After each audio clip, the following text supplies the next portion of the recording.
डेढ़ महीने की समर वेकेशन के बाद जब स्कूल खुला तो सारे बच्चे आए।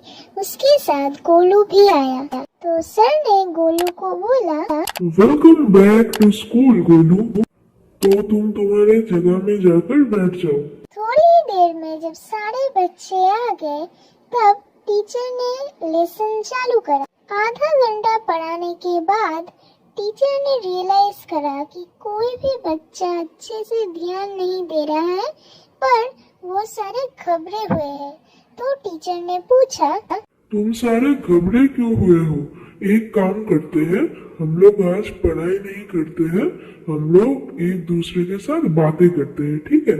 तो सारे अपने बुक्स को बंद कर दो। ये सुनकर बच्चों को थोड़ी सी खुशी हुई। उसके बाद टीचर ने बोला कि मुझे पता है तुम सारे बच्चे घबरे हुए हो, तो आज हम लोग कोई भी पढ़ाई नहीं करने वाले हैं, हम लोग बातें करने वाले हैं, एक दूसरे के साथ शेयर करने वाले हैं कि उसको किस चीज को लेकर डर लग रहा है या फिर उसको नर्वस फील हो रहा है। तो गोलू, तुम सबसे पहले बोलो, तुम्हें किस चीज को लेकर डर लग रहा है या फिर नर्वस फील हो रहा है? तो गोलू ने जवाब में बोला, सर, हम लोग इतने दिन बाद स्कूल में आए हैं तो हमें थोड़ा सा डर सा लग रहा है। और हमें तो ये तो बात पता ही है कि इससे पहले ऑनलाइन क्लासेस हो रहा था, तो अचानक से ऐसे करके ऑफलाइन क्लास चालू हो गया, तो हमारे ऊपर इतना ज़्यादा पढ़ाई के प्रेशर पड़ रहा है। तो हमारे घर के आजू बाजू सारे प्लेस से मुझे बस यही बातें सुनाई दे रहा है कि इतना जल्दी स्कूल खुल गया तो बच्चों के ऊपर बहुत ज़्यादा प्रेशर पड़ रहा है, तो इसीलिए मुझे डर लग रहा है कि अब क्या होगा। तो टीचर थोड़ा मुस्कुराया और सोचकर बोला कि तो चलो, आज हम लोग थोड़ा सा मस्ती करते हैं।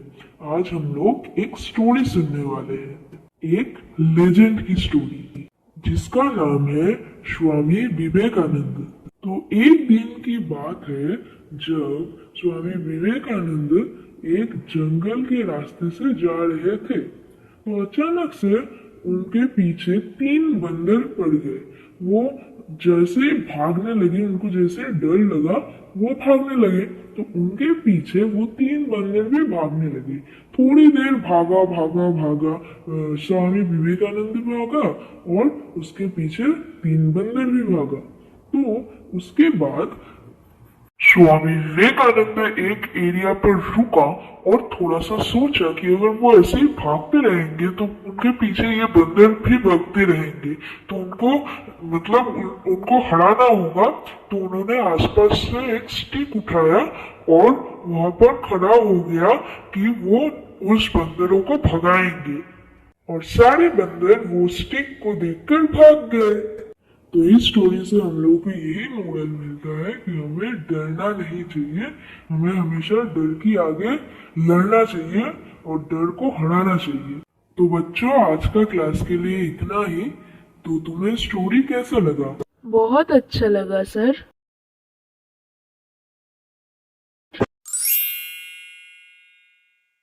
बच्चों, आपको तो पता ही होगा स्कूल में सिर्फ एक ही सब्जेक्ट नहीं होता है, बहुत सारे सब्जेक्ट्स हमें पढ़ने को मिलते हैं।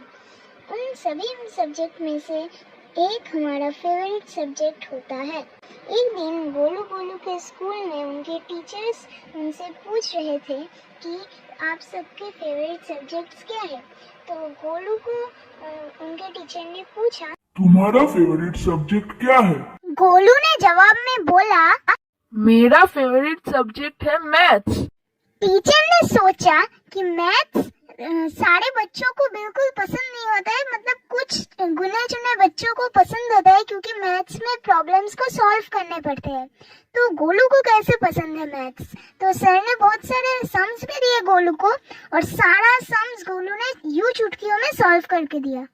टीचर ने उसको पूछा कि तुम इतने जल्दी इतने सारे सम्स को कैसे सॉल्व कर दिए? तो गोलू ने जवाब में बोला, मेरे साथ हमेशा नंबर्स चलते हैं और मैं हमेशा नंबर्स के साथ खेलता हूँ, तो खेलते खेलते ही मेरा सारा सम्स कंप्लीट हो जाता है। तो ऐसे दिन बीतता गया, 1 दिन, 2 दिन, 3 दिन और ऐसे मंथ्स बीतते गए।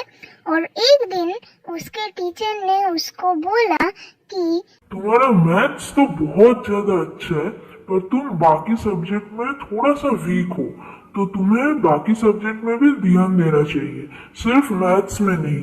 तुम्हें हिस्ट्री, ज्योग्राफी, इंग्लिश सारा सब्जेक्ट के अंदर ध्यान देना चाहिए।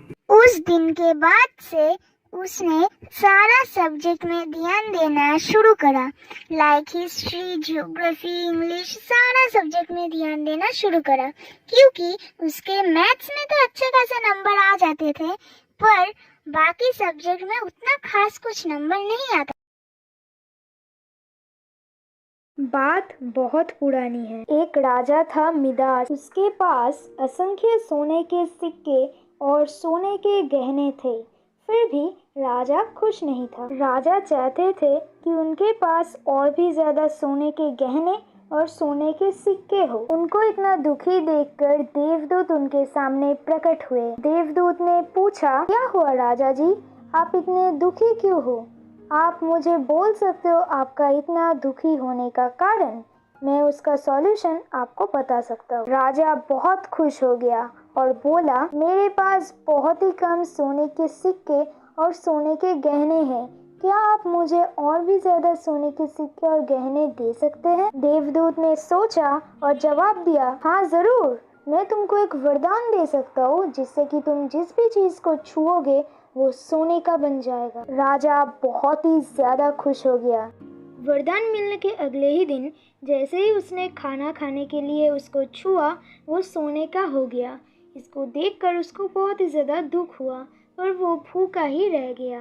One eternity later. कुछ दिन बीत गए, वो कुछ भी नहीं खा पाया।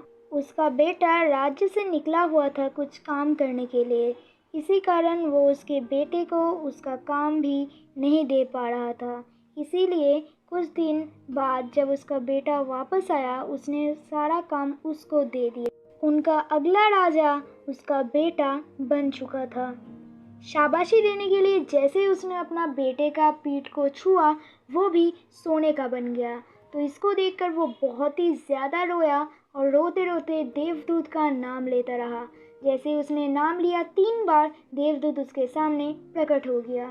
देवदूत को सारा बात बताने के बाद देवदूत ने सोचा कि उसने उसको लेसन सिखा दिया है, इसलिए उसने जितने भी चीज को सोने का करा था उसको वापस उसके अगले रूप में कर दिया। एक बार की बात है, एक गिलहरी एक बहुत सुंदर सी जंगल में रहता था। उसका नाम था चंगू। वो बहुत ही ज़्यादा एक्सप्लोर करना पसंद करता था। एक दिन एक्सप्लोर करते करते उसे एक चमचमाती चीज़ मिली। वो और कुछ नहीं, एक अच्छा मैजिकल मशरूम था।